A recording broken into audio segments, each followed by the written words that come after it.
What's good, YouTube? Welcome back to another video. It's your boy Dream, and I'm back again with another video. Today, I will be reacting to three true horror stories. Three animated horror stories. I actually used to watch horror stories all by myself, or when my cousin would come over. Me and my cousin Amir, we would just be watching mad horror stories, and I was like, this would be a good video, reacting to horror stories, because I look could be scared. Make sure y'all like, comment, subscribe, turn our post notifications on, and yeah, watch me turn up.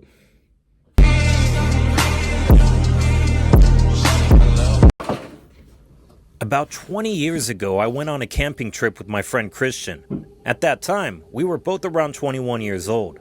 To get to the camping site deep in the forest, we rode together in Christian's car. When we arrived, it was early evening, and we had a great time fishing and grilling meat. I went to sleep soon after we ate, but I woke up in the middle of the night because I needed to pee. I opened the tent and went outside. My eyes were drawn up to the bright moonlight. I walked over to the tree line and relieved myself, looking around to make sure nothing was nearby. As I was zipping up my pants, I saw a large, dark silhouette moving in the forest. I thought for a moment that it was a bear, and I was gripped by fear. But when I looked closely, it slowly became more visible in the darkness. It looked like a human figure, but it was incredibly big. He slowly approached me. When he came out of the forest and was illuminated by the moonlight, I could make out his appearance. He was at least twice my size and had a huge angular face like a primitive man. He was covered in fur and not wearing any clothes. More noticeable than anything else was that he was making a strange sound that I had never heard before. It was like a sharp sound made by strongly scraping his vocal cords. Every time I heard it, First of all, why is he even standing there for that long? If I would have saw some junk, I would have smoothed. Like, I'm not standing there for mad long. That's insane. But felt goosebumps race across my whole body. His face was clearly a human face, and although it was hard to see because it was covered in fur, it looked like he was smiling. In his hands, he was holding large rocks. They were massive, around the size of basketballs. He was holding each of the enormous rocks with one hand. He didn't look to be straining at all, like they weren't heavy at all to him. He approached me slowly. I asked him who he was and what he needed, but he didn't seem to You asking him questions. Don't ask him who he is. Don't ask him what it is. Don't ask him nothing. Don't ask no questions. What you asking him questions for, dude? He gonna kill you. He's going to kill you. He's going to kill you. Don't ask nobody no questions. Understand me. He seemed to be mumbling something, but it didn't sound like language. I felt an inexplicable sense of despair and fear rising from my stomach. The instant I looked into his eyes, my whole body became paralyzed.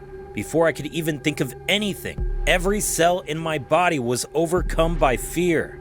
I had enough time to run to the tent, but my body wouldn't move. Looking back now, I think I already instinctively knew at that moment that there was nothing I could do. His physical ability was several times greater than mine, so even if I ran, he could catch up to me in a matter of seconds. And I knew that if I ran, I would provoke him even more, so there was nothing I could do. He was finally close enough to touch me. He looked at me curiously and felt the flesh on my arm, and then he pressed hard on my stomach with the back of his hand. It seemed as if he wanted to know what was inside my stomach. I pushed his hand away with everything in me, but he didn't move. He was like a statue. Meanwhile, Christian seemed to be sleeping soundly in the tent. Funnily enough, at that moment, Oh, hell nah, dude. I would have to run, bro. I wanted Christian to survive. I wasn't a coward. I was a normal adult male, but I felt so small in front of that huge man. The creature in front of me didn't have the feel of a human. Standing before him was like being in front of a bear or a lion. I kept asking him what he wanted, but he didn't respond. Stop asking that nigga questions. He frowned and circled around me. He was still holding the rocks in his hands. I couldn't take my eyes off him for a second because I was afraid that he would hit me with the rock. Of course, I also simulated it countless times in my head. I imagined launching a surprise attack on him while he looked away from me. However, I had a gut feeling that he wouldn't budge even if I punched him. That's how big and strong he was. He circled around me once more and then slowly started to move away, and finally seemed to lose interest in me. My head was dizzy as I watched him move away. I guess I was so scared that I couldn't breathe properly. He suddenly started running incredibly fast and disappeared into the forest. As I had intuited, his motor skills were several times greater than a human's, and his running speed was so fast that my eyes could barely keep up. I walked over to Christian's tent and woke him up. I told him what happened to me, but he seemed incredulous. But when he smelled that horrible stench coming from me and saw that I was drenched in sweat, he understood that something had really happened. We quickly packed up and drove away. I still don't know what the human or creature I saw that day was. What did he want from me? Was he trying to eat me? The answers to many of my questions remain unanswered, and I have never gone camping again since that day. I'm gonna rate that maybe a 2 out of 10. A 2 out of 10. The next one. Unfortunately, or I should say, fortunately, this story is short. It was about 4 years ago. I'll keep the location vague for the sake of anonymity, but I will say it was in the northern half of Louisiana. I've lived here pretty much my whole life, and the few things I've ever experienced before this were at my father's house in Texas when I was younger, but that can be its own story. Anyway, I lived in an apartment complex about 30 to 40 minutes from where I worked. I was part of the evening shift at my job at the time. I would have to drive down a long, mostly empty road heading towards my home. This would last about 10 minutes before I had to head down a smaller, more rural suburban area. This is where it happened. It was probably a little past 11 or maybe even midnight, the usual time I got off for where I used to work. I was just driving, listening to either music or a podcast. I don't remember which. I was just really tired from work. I was relaxing and driving when my headlights illuminated something off to my right that a body? in the ditch along the road. That's a body? I only saw it for a few seconds, but I swear this pale creature, probably about 6 feet long, if not more, was sprawled out on the ground, crawling up out of the ditch, flat on its stomach. I only caught a glimpse, but I sometimes remember it having 6 limbs, other times Why are you 4. stopping? As I said, I was trying to pay more attention to the road, not expecting something like this. Either way, it startled me. I remember vividly seeing movement as I passed by, too. like it had But crawled out why of the did you drainage stop? pipe and was about to head into the yard of the house I was passing. One of its long, thin, and lanky limbs reached I would have out just to thought it place was a its deer right and hand kept to pull driving. itself Like, up further. I'm not about to just sit there. I passed it fast and did a double take, questioning what I'd seen. My mind was wondering if what I saw was real, or was I just tired, my mind playing tricks on me. Either way, I was not dumb enough to think about turning around to check it out. All the way back home, I kept driving and told myself it was just the weird way my headlights were making shadows on the rocks in the ditch. I even tried to recreate this effect for days, trying multiple ideas to recreate that effect, but never once did. Never did the shadows ever look the same as what I'd seen that night. Even trying to look out of the corner of my eyes, nothing. I asked my coworkers the following days if they'd ever seen anything like what I described, but to my dismay, they brushed it off, joking and asking, "Did you also see Bigfoot too?" I would have slapped them. Because y'all playing with me. I'm being serious. Like, what you talking about? But honestly, I'm glad. It means I can keep telling myself it had nothing to do with anything but my imagination.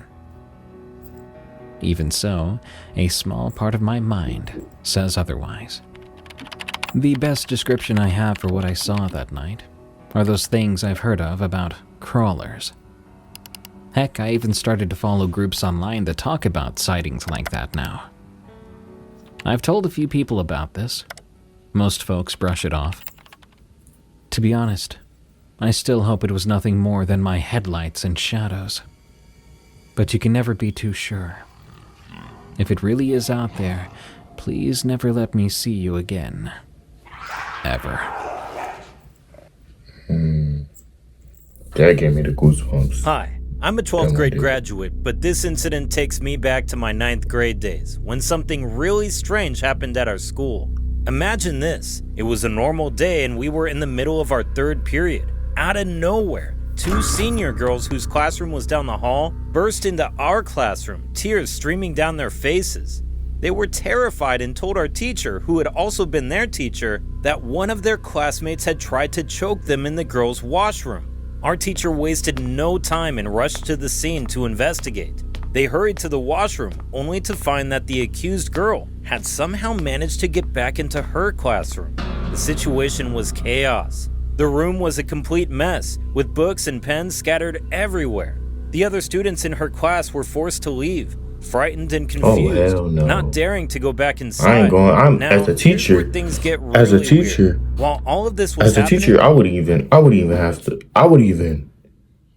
You feel? I would even have bought in that washroom. I'm scared.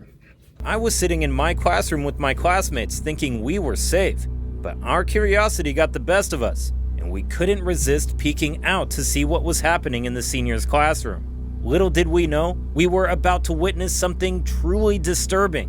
As the teachers arrived, they discovered that the troubled girl had barricaded herself inside her classroom, refusing to open the door. Worried about her well-being, they immediately reached out to her mother, who shared the alarming news that her daughter had been struggling with mental health issues. She promised to come and take her daughter home. The minutes seemed to stretch into eternity as we all waited anxiously. Finally, after what felt like ages, the teachers managed to force the door open as the locks were a bit loose, revealing a scene that sent shivers down our spines. There she sat, calm and composed on the ground. But here's the strange part. No. All the desks had been stacked up, one on top of another, forming a towering pile. These were not ordinary desks. They were heavy wooden desks that required the strength of 3 people to move. How on earth did she manage to stack them all by herself? It was baffling. When her mother arrived, the girl remained silent, not uttering a single word. They quickly took her to the hospital, where it was later discovered that she had a brain disorder that caused hallucinations and erratic behavior. It was a heartbreaking revelation that shed some light on the bizarre events we had witnessed. Even to this day, I can't forget that incident. I still question how a seemingly fragile girl could possess such strange strength and perform such a chilling act. It serves as a reminder that there are depths to the human mind that we may never fully understand, and horrors that can emerge from within. And with this incident, I owe a debt of gratitude to my friend that day. You see, I had a strange urge to use the washroom and asked my friend to come along for a quick chat, but she insisted we wait until the next period. Little did I know that her decision may have saved me from crossing paths with that troubled girl. It sends shivers down my spine when I imagine what might have happened. Wow.